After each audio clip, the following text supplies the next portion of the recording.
MQM के वज़ीर और अहम लीडर मुस्तफ़ा कमाल साहब जो है ना वो तहलका खेज़ इंकशाफात करते हैं बानी जिसको कहते हैं MQM के बारे में, अल्ताफ़ हुसैन के बारे में सीधी सीधी बात कर लेते हैं कि वो किस तरीके से डॉक्टर इमरान फ़ारूक का कत्ल हुआ, उनकी बेगम जब उनकी शहादत हुई या वफ़ात पाई उसके बाद क्या हुआ। देखिए अल्ताफ़ हुसैन के बारे में नाज़रीन आपने देखा कि बहुत कुछ हम सुन रहे हैं जब से 2010 के बाद जब देखते हैं डॉक्टर इमरान फ़ारूक का कत्ल हुआ, बहुत सारी चीज़ें सामने आई, इंकशाफात सामने आए, फिर ये स्टेज भी आई कि हमने देखा कि उनकी सियासत का ख़ात्मा हो गया। वही अल्ताफ़ हुसैन जो आपको मुझे टेलीविज़न चैनल्स को 10-10 घंटे 8-8 घंटे हॉस्टेज बना के रखते थे, जब प्रेस कॉन्फ्रेंस होनी होती थी कोई हम खबर नहीं चला सकते।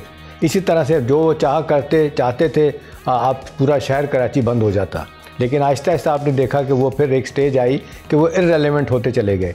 अब ये सवाल पैदा होता है कि इस स्टेज पे क्या प्रोवोकेशन थी, ये बात क्यों हुई। एक तो ये है कि कहा जा रहा है कि डॉक्टर इमरान फ़ारूक के साहबजादे 2 पाकिस्तान आए हैं, उनके कॉन्टेक्स्ट में बात हुई थी, तो उसके बाद उनकी वालदा जो है ना वो भी वफ़ात पा गई थी। सारा किस्सा सुनाया उन्होंने कि क्या हुआ, कैसे हुआ।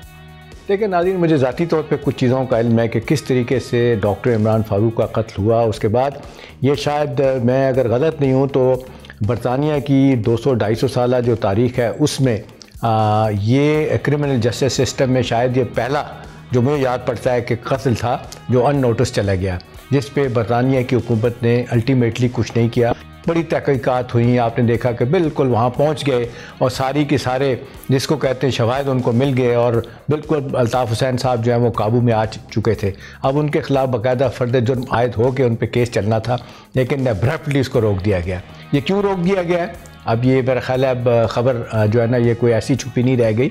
MI6 जो आपने देखा उनको अदारा है जिस वो अपने पूरे मुल्क में इंटेलिजेंस का और मुल्क के बाहर वो ऑपरेट करते हैं, उन्होंने अपनी हुकूमत को ये कह के, मेरी तला यही है और पहले भी ये ख़बरों में चीज़ें आई थी कि ये कह के रुकवा दिया हुसैन का केस कि जी ये शख्स तो हमें कभी ना कभी फिर इसकी ज़रूरत पड़ सकती है पाकिस्तान को डिस्टेबलाइज़ करने में।